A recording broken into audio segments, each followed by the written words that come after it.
In the isolated Himalayan village of Shivakashi, a 16-year-old boy named Devarath navigates the pitch-black mountain paths without a single trace of hesitation. We often mistake the complete absence of fear for true courage. However, walking blindly through the dark indicates a lack of awareness rather than mastery over danger.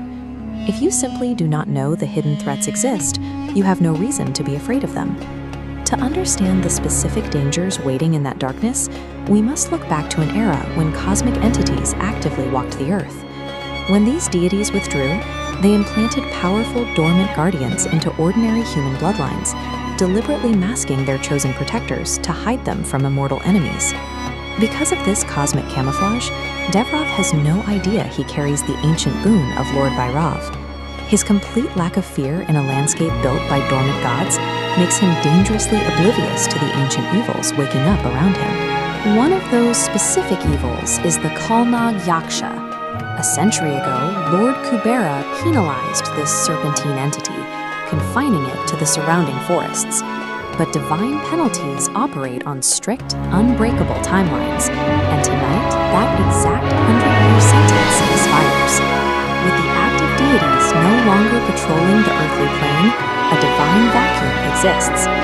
Human settlements like Shivakashi are left entirely exposed to these residual monsters, lacking any natural defenses against entities operating on a supernatural scale.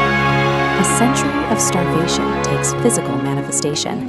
The Yaksha breaches the village perimeter, driven by 100 years of compounded malice.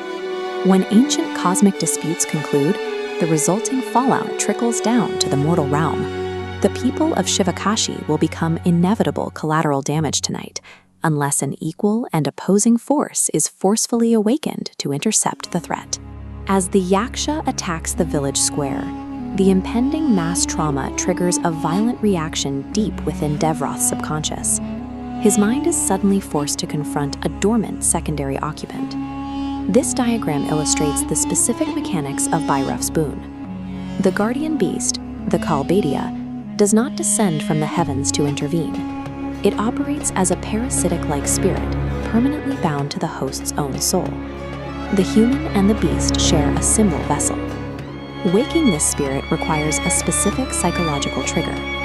Devarath cannot call upon the beast for personal gain or self-preservation. He must look at the immediate destruction of his external anchor, his people, and willingly accept the suppression of his own identity to save them. This is the physical transformation mechanism. A glowing trident mark initiates the process, allowing the ancestral beast to rapidly expand and completely consume the human form. Devarath's physical body is temporarily overwritten by an entity the size of the mountains. The resulting clash operates entirely on an energetic level. The Yaksha is an entity of pure chaotic consumption, fighting against the heavily disciplined, protective fury of the Kaal Bhediya. The wolf weaponizes Bhairav Shakti. This intense divine blue energy operates with strict precision. It is specifically calibrated to neutralize and dismantle dark magical constructs, breaking down the shadow form of the Yaksha with every strike. Under this concentrated assault, the Yaksha loses its physical cohesion and scatters into smoke.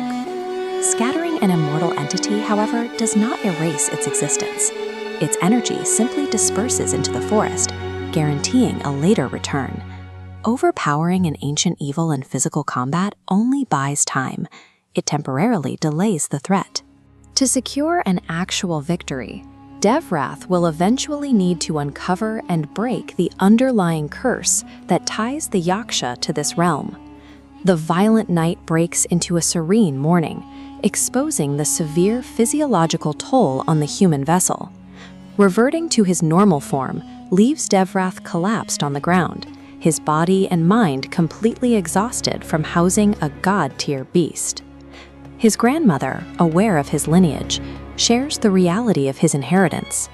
A power that deeply terrifies its own wielder is the only kind capable of providing absolute protection. The fear proves the human vessel still maintains a grip on its sanity. This introduces the central paradox of the Kaal Bhediya. Devarath must actively cultivate and maintain his own human fear.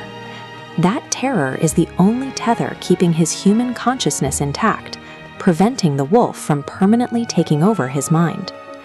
The sudden, massive burst of Bhairav Shakti acts as a beacon across the shadow world.